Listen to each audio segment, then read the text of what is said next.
Profe Conecta, tu podcast de educación. Bienvenidos a este nuevo capítulo de Profe Conecta. Hoy vamos a ver algo que surge en este tema del homeschool. Son los mitos sobre el homeschool y la educación no tradicional. Y lo que buscamos aquí un poco desmitificar de forma clara algunos temas que se dicen o que te preguntan y que está enfocado mucho en las familias que hacen homeschool y en toda Latinoamérica. Y bueno, están considerando hacerlo, o también las familias que están considerando hacerlo o enfrentan juicios por su decisión. Porque, seamos honestos, aquí no estamos en contra del sistema tradicional. Sí, hay un tema en Latinoamérica en general, que es esta tendencia del homeschool. Cómo los niños aprenden en casa, homeschool. Aprendizaje, escuela en casa.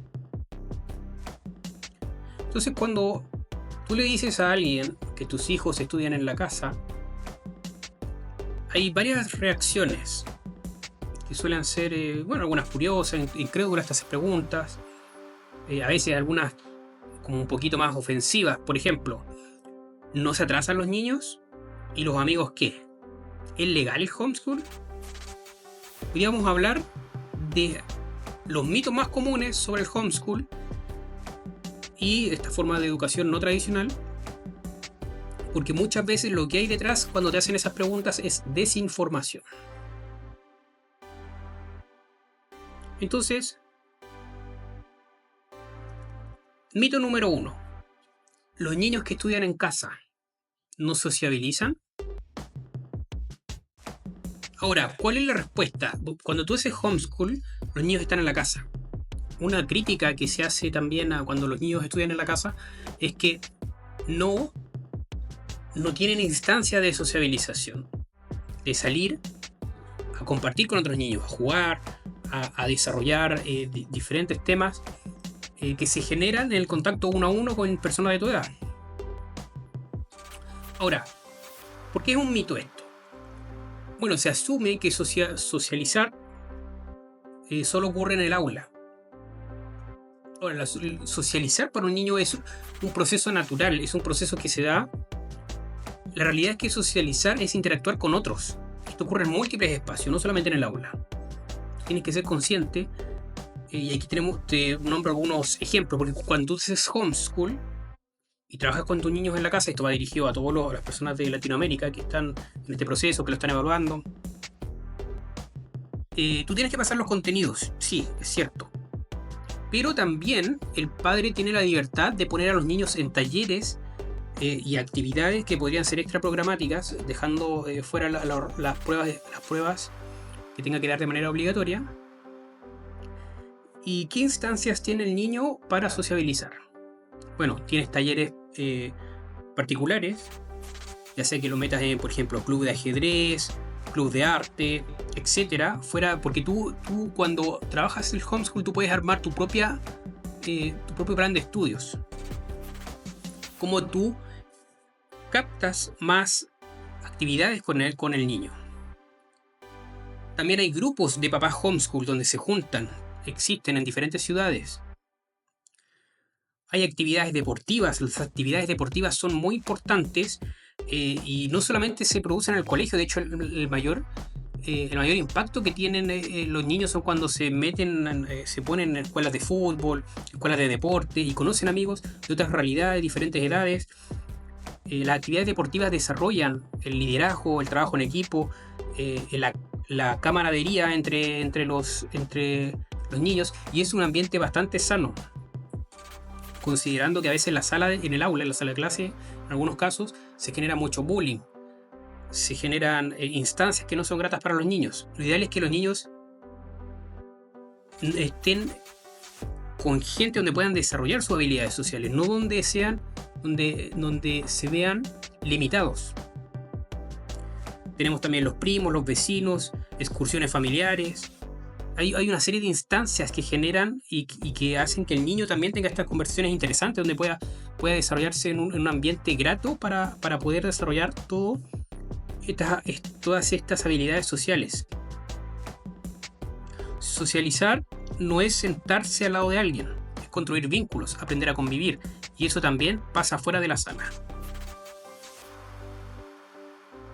Entonces, es importante que los papás también, cuando tú armes tu plan homeschool con tu niño, lo importante es que definas cómo vas a complementar estas áreas. Muy importante, ya que el papá va a ser el tutor y el que va a ver todos estos detalles con los estudiantes. Mito número 2. No aprenden lo mismo que en la escuela. Bueno, las familias, y la aclaración que se hace aquí, es que las familias pueden seguir el currículum oficial y también pueden adaptar ciertas formas. O sea, dentro del currículum, están las materias base que el niño tiene que pasar, pero también tú puedes armar tu propio plan lector, tu propio plan de deportes, tu propio plan de actividades extracurriculares artísticas, tus propias actividades extracurriculares. Lo importante es que pases los contenidos base que te pasen en el examen, pero aparte tú complementas el estudio de tu niño. El homeschool, también esto es súper importante para los papás, es que no es improvisación. Tiene que haber una planificación detrás por parte de los papás. Materiales, recursos, cómo van a desarrollar este proceso. Además, se fomenta en el homeschool la autonomía y el aprendizaje significativo. Y no se trata de aprender lo mismo, se trata de aprender mejor, con sentido y sin una prisa, sin esta presión que a veces se da en algunas instancias más tradicionales. El mito número 3. Solo pueden hacer homeschool personas con mucho dinero o mucho tiempo. Mira, en el homeschool la realidad es que hay familias de todo tipo que educan en casa. Hay familias porque por temas religiosos, y también en los temas religiosos también se generan instancias donde donde se genera esta socialización con personas. Hay recursos gratuitos que generalmente son del Ministerio de Educación.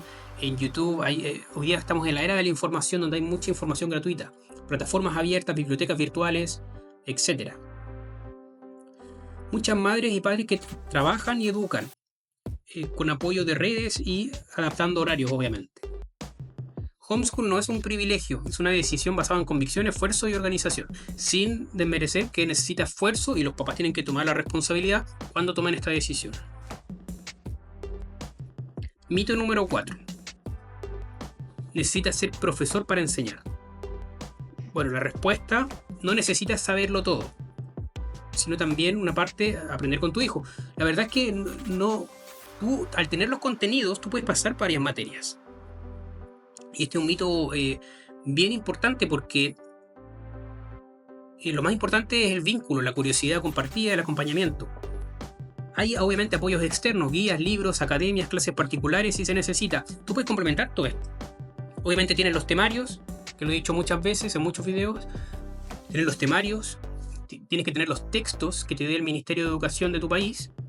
Y puedes complementar con clases particulares. Si quizás hay una clase que sea un poco más complicada, por ejemplo, matemáticas, ciencias, química, tú puedes complementar, tú te armas tu plan de estudio y lo trabajas con el estudiante.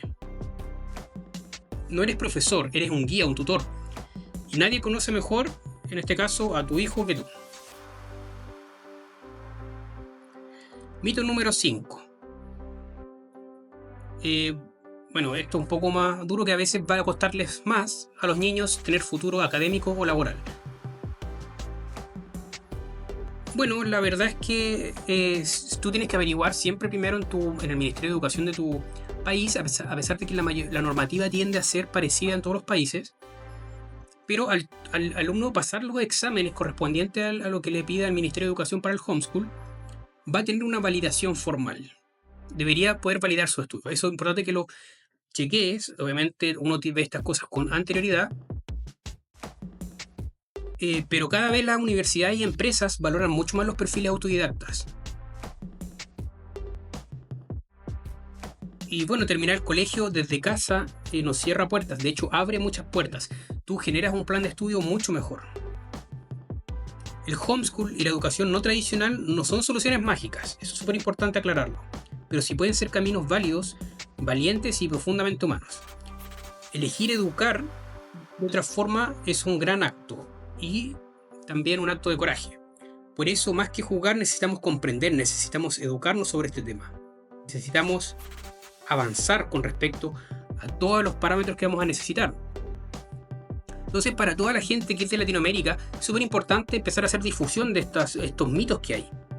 Ahora, la educación tradicional, no estoy hablando en contra de la educación tradicional, pero sí, homeschool también es una tendencia, tanto en este capítulo de hoy, hablando dirigido a padres y jóvenes, que buscan este currículum personal. Currículum me refiero a la malla curricular de estudios, donde enfócate en las materias clave que tú tienes que pasar por examen, por obligación, según el Mineduc de tu país, pero tú puedes complementar y crear tu propio plan de estudios. Hoy en día, cada vez en esta era de la información, donde el internet, estamos saturados con información, necesitamos buscar nuevas formas innovadoras de cómo validamos el aprendizaje. Espero que les haya gustado el capítulo de hoy, espero que se empiece a hacer difusión de este tema, derribar estos mitos con respecto al homeschool, que hay muchos prejuicios al respecto, y que la gente conozca sobre esto, muy importante, y nos veremos en el próximo capítulo. Estén muy bien.